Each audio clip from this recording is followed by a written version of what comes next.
Welcome everyone to um, the marketplace with Uche this evening. I welcome each and every one of you.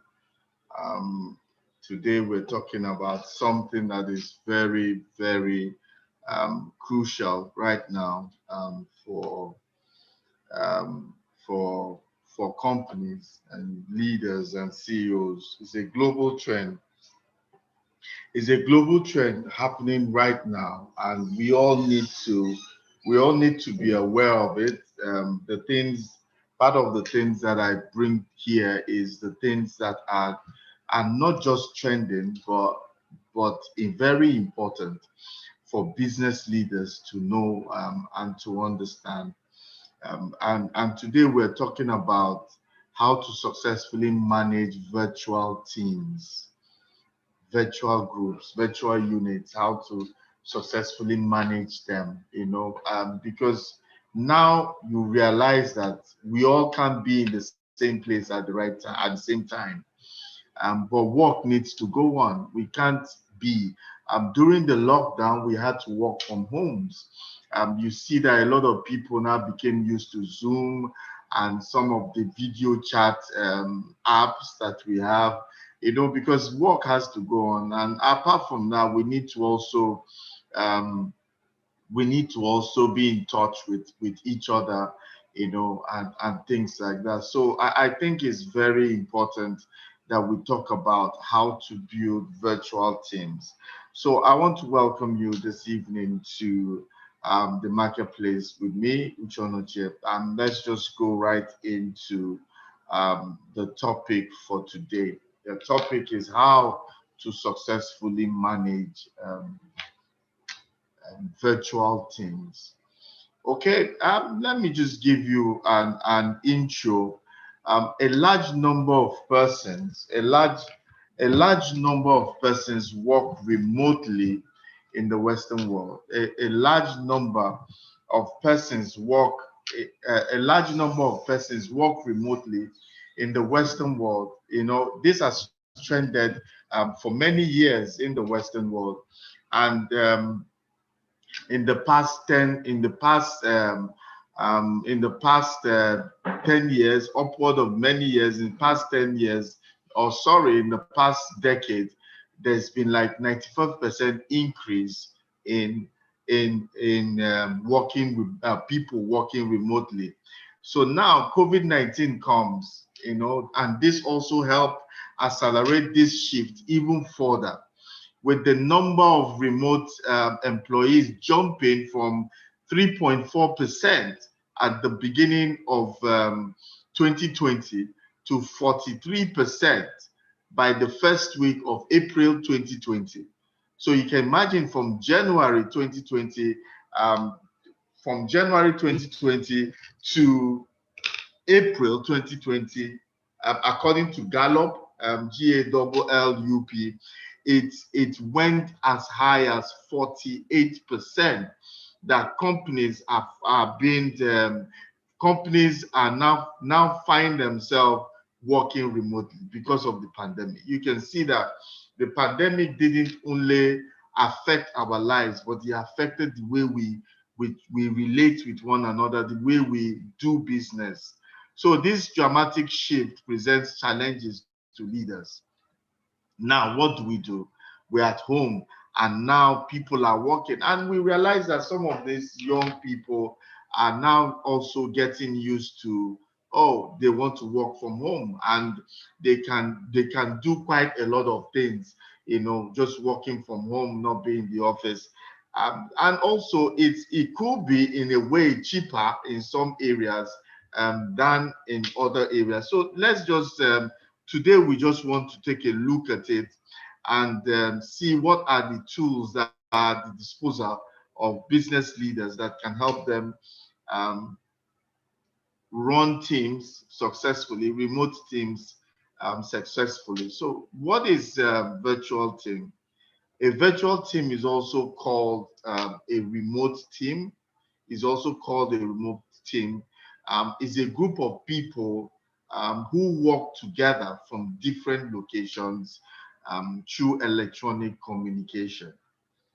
You know, virtual teams, also known as remote teams, are a group of people who work together from different locations through electronic communication. You can use different kinds of virtual teams for specific situations, and they can, in a way, they can be cost effective. So let's just look at some of the benefits of a virtual team before we can now look at what does it take to create one. So the benefits of a virtual team is: one, low cost for the company. Employees working from the comfort of their home can cost very little compared to the expenses of hiring locally. So if you look at it in one way, it reduces your cost, office space, utility cost, and paying for employees travel to and fro the office are just a few examples of expenses that the company will not be making because they are working from home. Okay, so it is cost effective for organizations to consider that. But is it cost effective for everybody to work from home? It can't be everybody. Even during the pandemic, there was essential services were still working. The medical team were still going to work. Also, the people delivering groceries and foods, they were still going to work. There are some essential services that cannot shut down no matter what is happening. So, but at the same time, if the bulk of the people are not coming, it reduces the cost, But let's just keep going. I think we'll get a better understanding. And another benefit of virtual working in virtual teams is applicants. You have access to applicants around the world. You have access to applicants. So when searching for new employees, you can look beyond the area, you can look beyond your city, you can look beyond your nation. You can have employees from any part of the world since it's virtual, and it means that you have more chances of finding qualified candidates. You have more chances of finding qualified candidates. By using virtual teams, companies can search for intelligent and willing candidates worldwide. So why limit yourself to a locality, a country, a continent when you can spread yourself? This is what working virtually means. There are some people that you can hire on a contract basis. Maybe you want to do a proposal, or maybe you want to do whatever, depending on what you want to do. I've seen someone that want to put in a proposal for a tender, and someone I think in India or Malaysia did the tender for them. They just gave all the information. So that's some part of work, and he uses the guy from time to time. It's cheaper.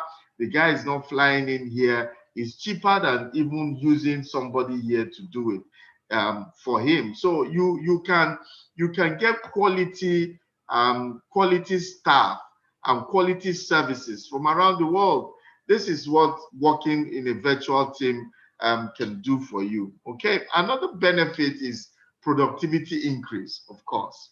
Allowing employees to work from home without having to factor in a commute before work is a great way to boost productivity and motivation.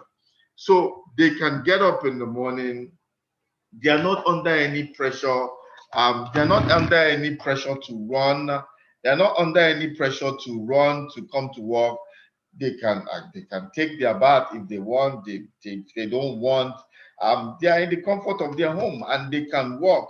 And sometimes, although I know that the comfort of your home for some people can breed laziness, but some people that are mature enough to be able to work, and maybe they love their job. I see that more matured people can be given opportunities to work from home, especially those that have bills to pay, families to take care of. They do their work wherever they find themselves. But younger people, 25 below, I don't have responsibilities, might oversleep. They might do some certain things, but that is just the downside of it. Everything has its own downside, but generally speaking, it increases productivity because what if the guy is coming from 5 miles away, 10 miles away, and he has to go take maybe like 2 or 3 vehicles before he gets there, so it can be something that is a nightmare coming and going from work. So he can sit in the comfort of his home and work. And I bet you that most of the time it will be productive for him to work, and stress time and less time and stress for him to come to the office. Okay, another benefit is the benefit of the benefit of 24-hour company service. Virtual teams can give a company 24-hour service, especially for customers, in a great way to generate repetitive business. What do I mean? Customers and clients can work with a company. They can reach them easily at any particular point in time. If you want to do you run a company 24-hour service, then you should seriously be thinking about virtual teams, because in that way the customers they are satisfied.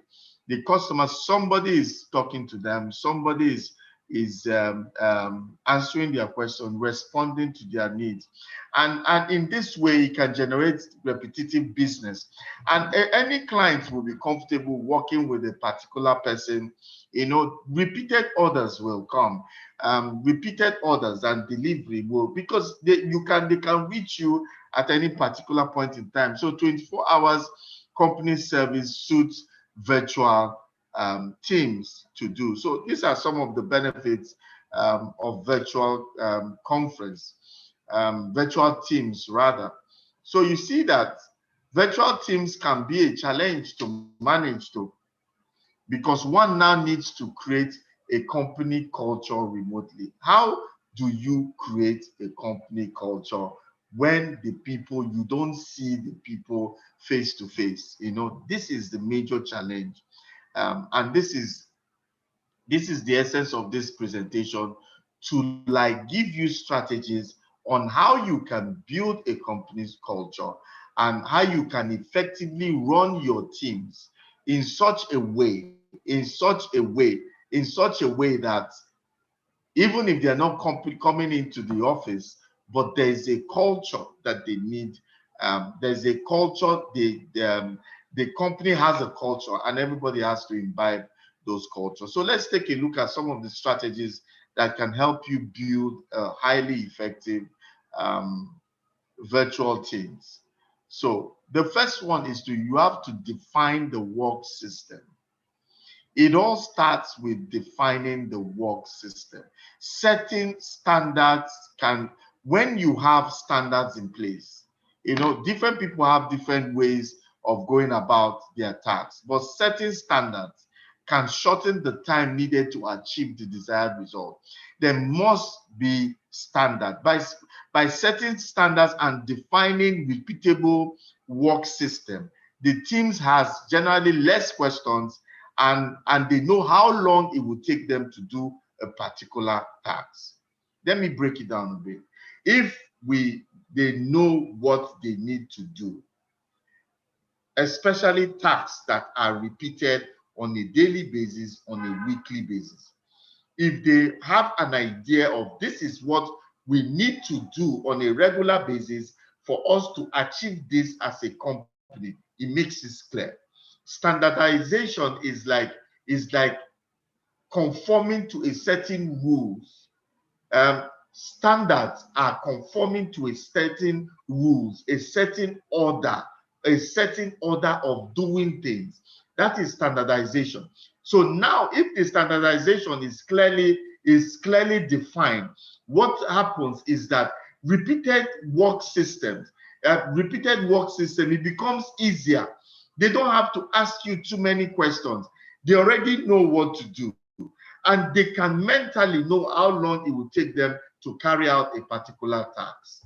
You know, it makes it easy for somebody in a virtual team to work without much hassles. These work systems need to be both standardized to allow maximum effectiveness and tailored to allow the necessary freedom. So now this is where employees are given the opportunity, they're given the latitude to be able to use their initiative at work. So standardization, what it does is that we have, this is what we want to do, this is what we want to achieve. And so you now release them in the comfort of their home, and they are able to know exactly what they need. So they know that in a day, I can put in 4 hours, and those productive 4 hours, because someone can be in the office for 10 hours and only put in 30 minutes of their time at work, 30 minutes. But someone can be working from home and put in just 4 hours. You know, it's putting in that 4 hours, and that 4 hours is what can make is productive 4 hours that is putting in. Because we need to realize that a lot of people are working, claim to be working, they come to the office, but they're actually not working. So this is what have a defined work system does. Everybody knows what they need to do and how long it will take them, and they will do it, and they are praised at that. Okay. All right, let's move on to the next point. All of them will come together. They will make more sense at the end of the day. You'll be able to put them together. Oh, why this has to be this? Why this has to be this? So now, if there's a clearly defined work system, a process, the next thing that you need to do is to establish multiple communication tools. The benefit of establishing multiple communication tools is twofold, and I will tell you. The first one is that your team has a way to communicate something that is urgent to the right person immediately. Because sometimes you can be in the office, okay, I have, all right, good evening to you too. I have Glenn Deco, good evening. Also, welcome to our teaching today. I hope your day has been good. All right, I was talking about communication right now, the benefits of communication, of using multiple communication tools. The first one is that your team can communicate to the right person. They can communicate something that is urgent to the right person, and the person can treat it. That is the good thing about working. That's the good thing about being working in a virtual team. The second one is it unifies processes such as what to use for conference call, for screen recording, and so on. We all know what we use for this. You know, it kind of like unifies our process. So you don't expect me to be calling you on Skype when you know that I'm calling you on Zoom. This is what we use, because a lot of people might want to use a lot of other systems that can be an issue for others. So there must be communication tools that everybody is clear. It is clear what tools is used for and which contributes to creating some kind of internal feeling of togetherness. You see that a lot of people have WhatsApp groups. A lot of people have WhatsApp group. They do Zoom, you know, to communicate with one another. There are apps. You choose the apps that you want to use to communicate with one another, so that it becomes easy for you. Multiple communication tools is good, but it should be known across board. This is what we use for this and for that. Okay, it helps the virtual team. Then the third one is schedule regular meetings. They are not face to face, but schedule regular meeting. Scheduling briefings at the same time, at the same week, on the same week, on the same weekday, sorry, same time, same weekday contributes to creating a routine. Human beings, we are children of routine. We are children, or we are children, or we are slaves to routine and habits. So we work better with habits and routine. So on Mondays, 10 o'clock, we have on Mondays and on Fridays, 10 o'clock, we have a Zoom meeting by 10 o'clock. So everybody knows. And it's Zoom, it is video. And as we go on, you realize why video is video chat and video conferencing is good for virtual teams.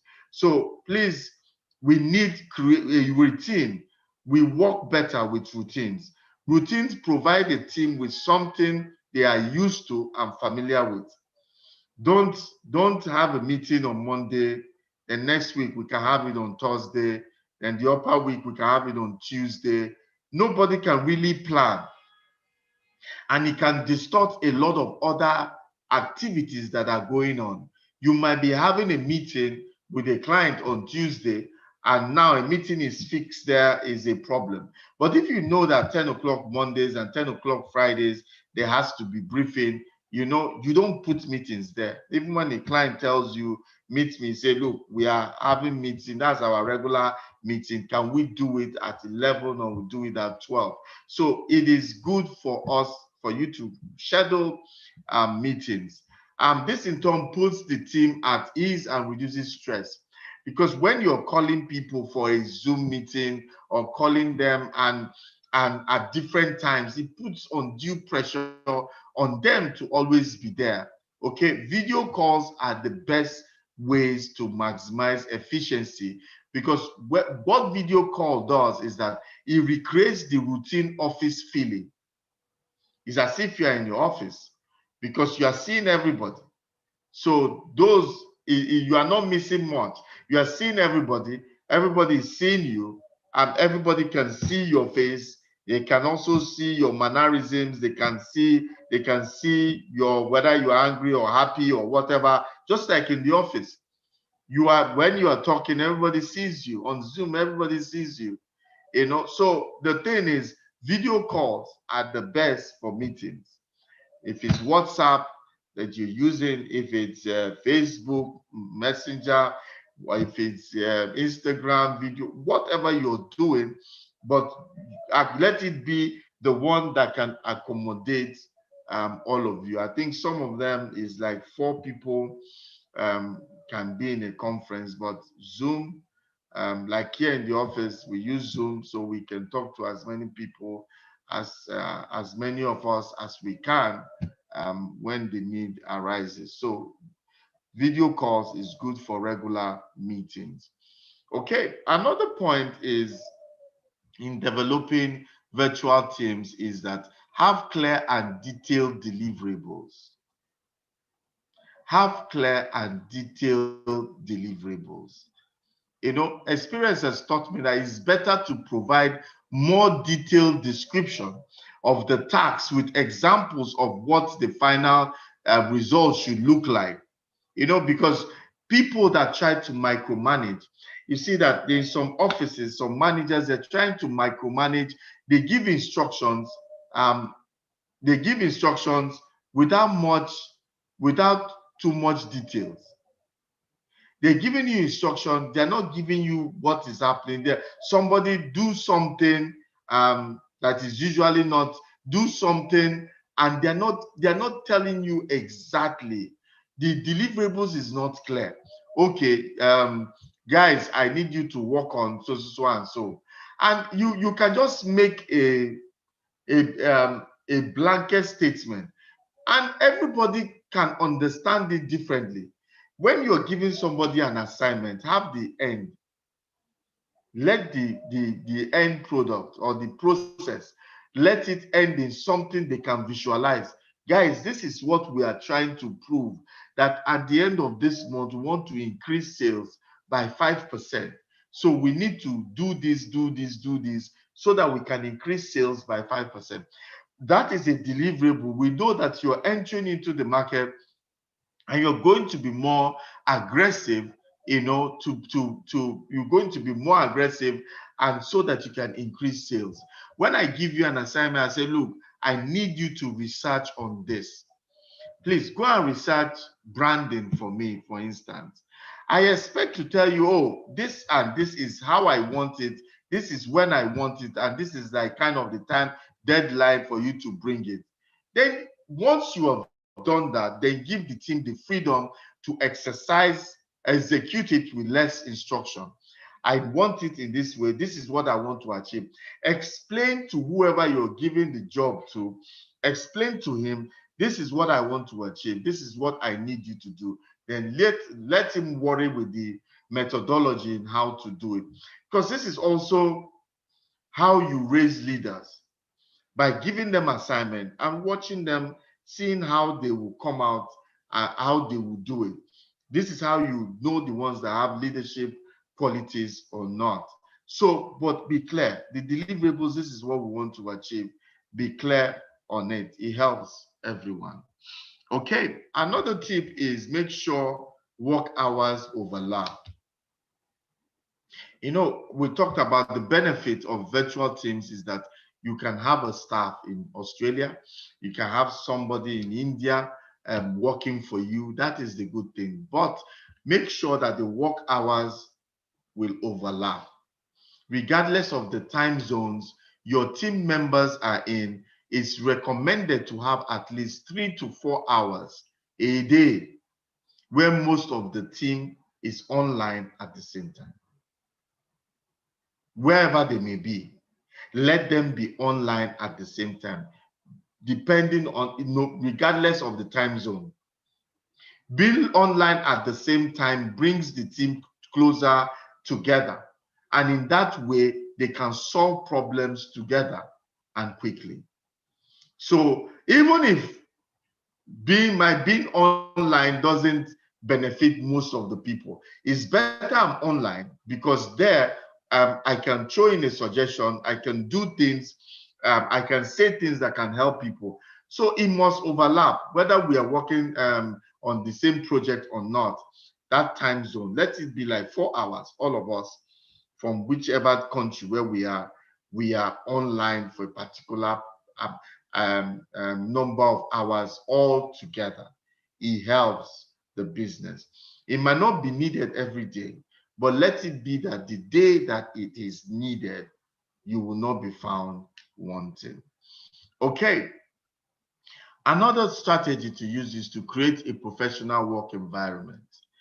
At any particular point in time, let there be professional attires and reduce distraction. You know, what do I mean by that? Yes, you're working at home, but some companies will insist that you wear, even if you're working on home, wear our branded shirt or t-shirt. What that does is that it still gives a feeling of we are still working, even when we're working from home, because you can be talking to a client, you might be in your house, but you should be dressed. Don't go and wear singlets and boxers and say, because I'm at home, singlets and boxers, and you're talking to a client.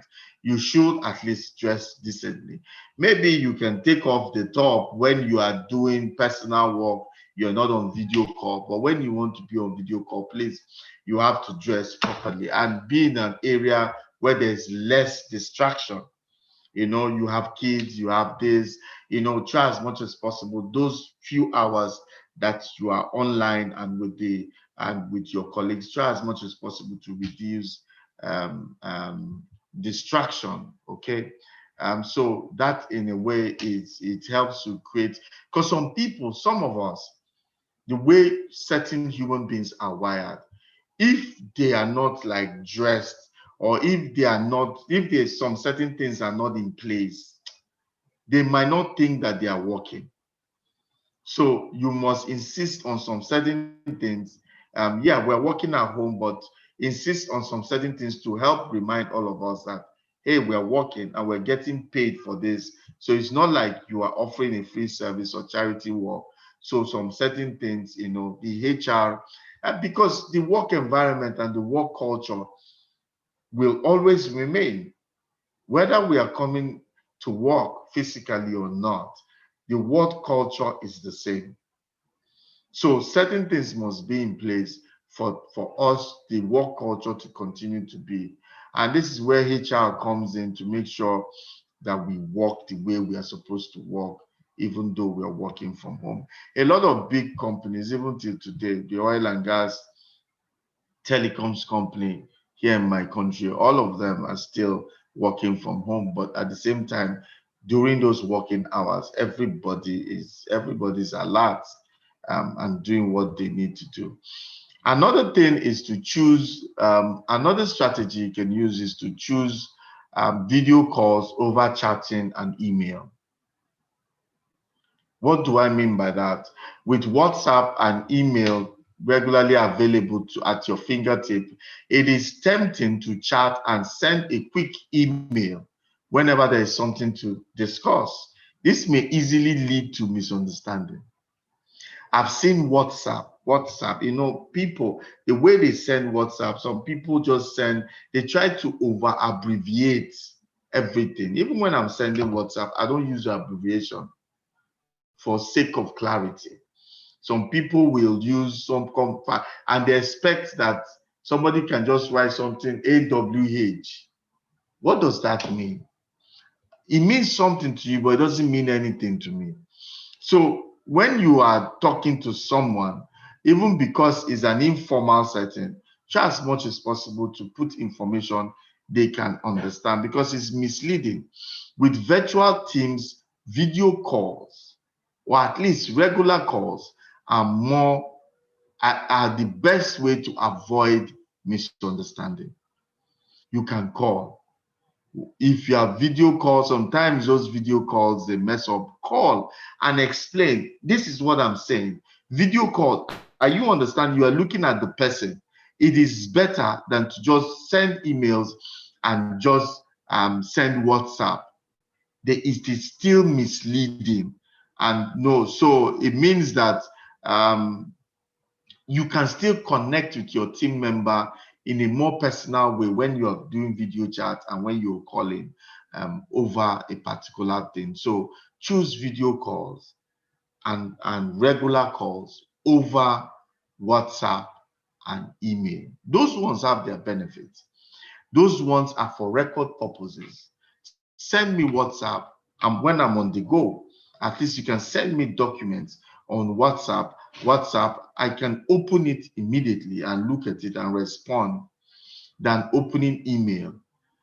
I can send you an email, but there are some things that you need to call the person face to face, especially when there has to be some form of little deliberation in it. You have to talk face to face and deliberate with the person to an extent. So I think that video calls are still the best for that. Another way is to find the right people to work with. Now we've said you can get people from all over the world, but not everyone is cut out to work remotely. It's not for everybody. Not everybody is cut out, and not every company is also cut out to work remotely all the time. In some companies, they can work 20%. They can have their staff, 80% of them work from home, 20% are working physically, depending on their business. For others, they can only allow 20% virtual teams, depending on the business that they do. And so you need to know that to get the right kind of people, don't assume. Not everybody likes virtual. Not everybody is also cut out for it. Like I said, there's a lot, it breeds laziness. Somebody that is not self-disciplined, or somebody that hasn't disciplined themselves, is not disciplined, will not be able to work virtually, will not be. I've had staff that to get them online is, once they leave the office, to call them, to get them is an issue, because they just fling the phone. Probably you don't get to reach them even during working hours. They are not in the office. To get them is an issue. So for some people, it just doesn't work for them. And also some people like to leave the home. Some people don't know what they're doing at home. And you also need to respect people like that. They have to leave home. Because if they don't leave home, they don't think they are working. And mentally, they begin to shut down. How many people can work well when you are in a meeting, you are working, and they are frying chicken and chips, if it's your best meal, and the aroma from the kitchen is coming, and you are in a serious meeting? Not everybody is matured enough to be able to cope with working at home. And not also everybody, assuming you live in a one-room apartment, you have a wife and kid, where do you run to? Are you going to run outside? So what if you're in an apartment building? Where are you going to go? So it means that it might not suit you at that time to work at home. But how do you know the people that work that fit into this remote stuff? There's a lot of professional personality tests out there. I did a personality test, I think in March. Wow. When the result came out, it was as if the people know me personally. So they are almost 85 to 90% correct in your personality profile. So you can use that to locate who is the person that suits virtual teams. Don't assume that anybody can. Then even at that, you still need to look at them, ask yourself whether you are sure about that person or not. And if you're not sure about that person, then you should go to the next candidate. Then also you have to cross-check the references that they give to you to make sure you know as much as possible about them. So it's important that you get the right people that fit that right mood for virtual teams. If not, it will mess up everything that you have to do. Okay, another strategy is to establish a meritocratic system. Meritocracy is what? Is the process of rewarding and recognizing people based on their skills. This will help to stimulate people to work harder, regardless of where they are. When people are appreciated, sometimes it's not all about money, but I know that money is good, is there, it helps. But if people are appreciated for what they do, and if people are allowed to work in a caring environment that at least cares for their future and their growth and their well-being, where they are able to build strong friendship that can either be both personal and corporate, they will stay. There are different levels of reward, and as much as the company can reward you, they should be able to reward you. Meritocracy, it works. Make sure to set up reward systems to keep your team motivated. That in itself can help any team at all, whether virtual or physical. Lastly, there are a lot of project management teams out there that are ideal what to track deadlines, because now, like I said,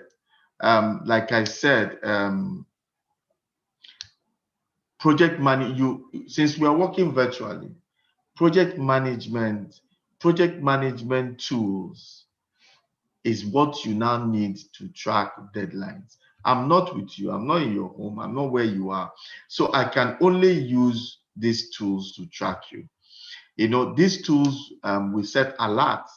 You are submitting that project on Friday by 5 p.m. or 4 p.m. They're sending you reminders. We have to submit this proposal by Tuesday next week. There are project management softwares and tools that can help you do that. There are a lot of them, even a lot that are free out there. You can get it. If you Google project management tools, you see them. And they also give you quick daily, weekly a monthly overview of what needs to be done by who and when it needs to be delivered. So it makes your life easy. All you just need to do is just use your project man on a Monday morning. Everybody will get the alert, everybody will get the reminder, everybody will get the review. So the boss just comes into the morning, open this thing, and he sees everybody, tracks everybody's progress. Then he can call you, or during the meeting, he can ask you, why are we behind schedule? Why are we not meeting deadline? Because he has seen the report, and you can't say you didn't get it. You've gotten alert by email, by text, by WhatsApp. You've gotten the alert. So there's no way. With that, it makes life easy for us. For a lot of people, people that cannot work, they are not able to work physically. They will be able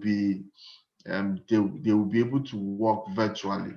Because let me tell you, the future. Another thing before I talk about the future, Google Doc. Um, Google Doc can still be a great addition, and the same is also that valid for time tracking applications. So you can use your Google Doc to be able to do all this. Yeah, Google Doc is good. You can give you all this alert and give you all this daily, weekly, monthly review. Because let me tell you, the way the world is, more than 60-70% of the staff won't come back. That's the way the world is.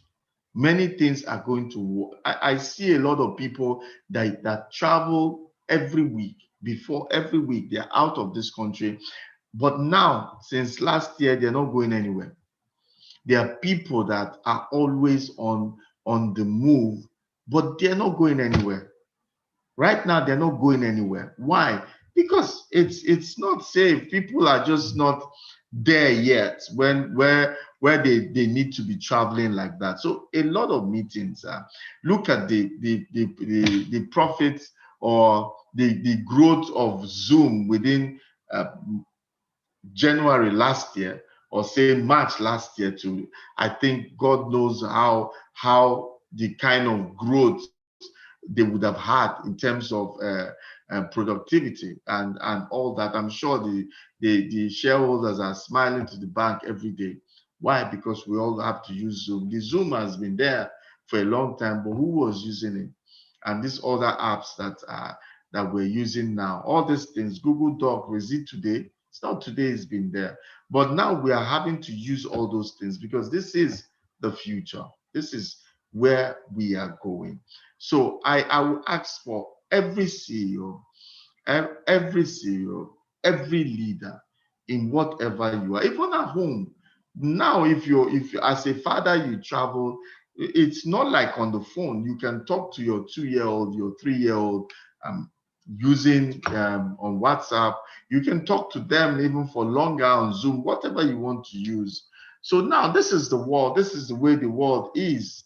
This is where we are going, and you need to understand some certain things about it. Maybe next week, Monday, I will talk a bit about some of the challenges, and give us a bit of examples of the different kinds of virtual teams. We round it up next week, Monday. So I look forward to seeing you guys. I will stop here for now for now. But next week we will deal with the challenges, and I'll give you some examples. Today, I want to thank you. That's in, I can see that that's in that you're here. Thank you. Good evening, and thank you for joining us. I see Pierre Busin is also here, and Glenn Deco is also here. Thank you, you guys. You guys on the, I think this is Instagram. Thank you for joining. I also have people on Facebook, and also have on YouTube, and those that join me here. on Zoom. If you're interested in having my presentations, I do PowerPoint presentations, and to those that want, they can join me on Zoom so that you can have some of the presentation. But most of this presentation are on my YouTube channel. If you just go to Uche Onoche, you see it on my YouTube channel. I see quite a lot that I've done there. So guys, thank you for coming in. I will talk more again on virtual teams next week. But I want to just quickly introduce you to my Wednesday program. I have a mentoring, a coaching session every Wednesday. Our focus here at Marketplace Apostle is 5 areas. We are focused on business, career, leadership, personal finance, and relationship, as it borders on marriage, personal or corporate relationship, any form of relationship at all. So what people do is that they send me, the Wednesday program is called What's on Your Mind. So what is on your mind? What is tugging your mind? People send me questions on these 5 areas.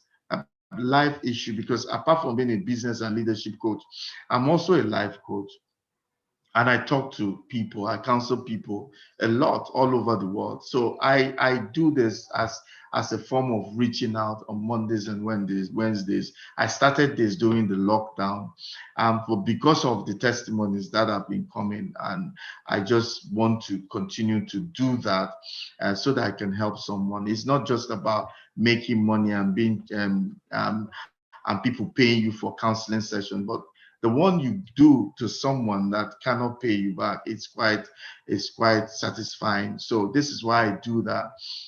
People say mentor me. I can't do one-on-one anymore, but if you come on Mondays like this is, I can teach you on Mondays. If you have questions on Wednesday, you put it there. The good thing about Wednesdays is I don't know you. I don't know people that ask me questions. I have people that ask me questions from India, China, all over the world. I don't know who they are. And it's okay. They just put their names. Uche O. They don't put their full names, and I don't need to know. And which makes it easy for me to counsel you and tell you just the way it is. And people, I get a lot of testimonies. Thank you for that thing you said. I don't know you, so it's easier for me. That will also easy for you. So if you have questions for me within these 5 areas, just put it out there in my DM.